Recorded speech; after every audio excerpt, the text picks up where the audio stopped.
Hello, everybody. Thank you for tuning in to the Daily Dose. Pastor Hans here, and this week our theme on the Daily Dose is asking for a friend.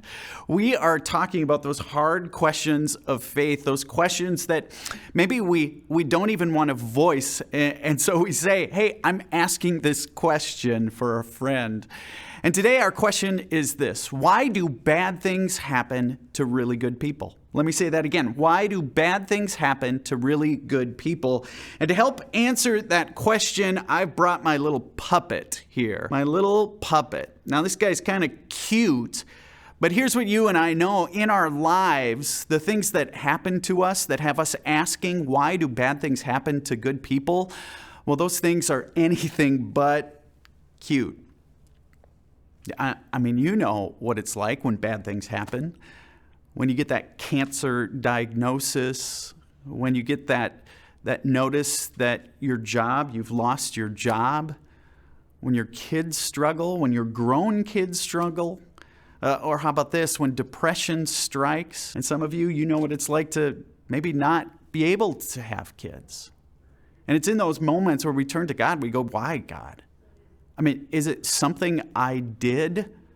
God, why are you mad at me? Am I not living a holy enough life? I mean, when I look at all the other families who go to my church, who live in my neighborhood, they all seem to have it all together. They all seem to get whatever they need, but me, God, why? Well, this is where the puppet comes in. You see, in order to use a puppet, there has to be a puppeteer, someone who is hidden, who's controlling the puppet, making it move in all kinds of different directions. A puppet takes a puppeteer. A puppeteer controls the puppet. And I think sometimes we have this idea that that's how God works. That God is sort of like this grand puppeteer in the sky who's kind of moving us in this direction and moving us in this direction. Sometimes we talk about how we don't understand why things happen, but God is in control. What's interesting is that a puppeteer controls the puppet, controls every movement. And what's interesting about God is that God chooses not to be a sort of puppeteer God. You see, God doesn't control every decision you and I make. God doesn't know, I don't believe, when you're going to go left and when you're going to go right. God doesn't know what you're going to do in the next moment. No, God actually created you and let go.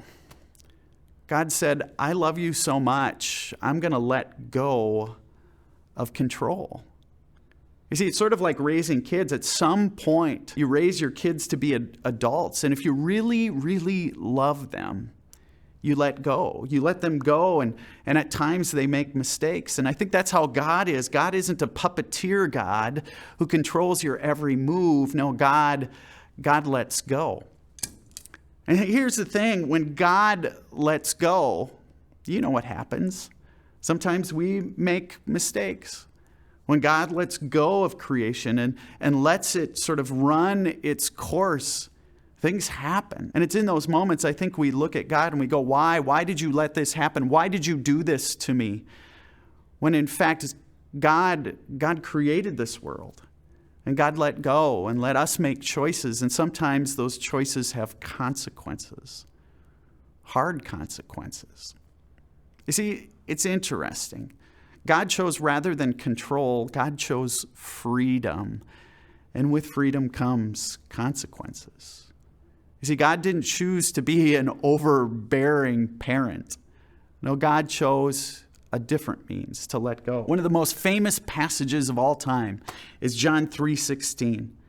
It says in John 3:16, "For God so loved the world," you know these words, "that he gave his only Son, so that whoever believes in him will not perish, but have eternal life." In a sense, what the author is saying is God isn't here to harm, but to give life. But then in John 3:17, it says this: "For God did not send his Son into the world to condemn the world, to harm the world, to punish the world, but to save the world." To save the world. You see, our personal circumstances, they never reflect how God feels about you and about me. Have you ever thought of that? The circumstance you find yourself in, it's never a reflection of how God feels about you. It's maybe a better reflection of the world that we live in. And what happens when we get ultimate freedom? Sometimes bad things do happen to really, really good people. You see, our personal circumstances are never a reflection of how God feels about you. But you know where you can find a reflection, an image of how God feels about you? You can always see it in the story of the cross. It's a story where God said, I'm going to give it all away for these people. That's how much I love them. I'm not going to control them. I'm going to give it all away. I'm going to give my life up even so that they may have life. Folks, why do bad things happen to good people? Well, it happens. That's what happens when God gives over control. That's what happens when someone loves you so much that they choose freedom rather than control. I'm so glad you chose to tune in to the Daily Dose. If you're watching on Facebook, would you share this? Or maybe share it directly with a friend. If you're watching on YouTube, hit the bell so you get notifications. You can always copy the link and share it with somebody. And if you're watching on Cable Access 181, thanks for tuning in, and invite a friend to watch with you. Take care. Have a good one.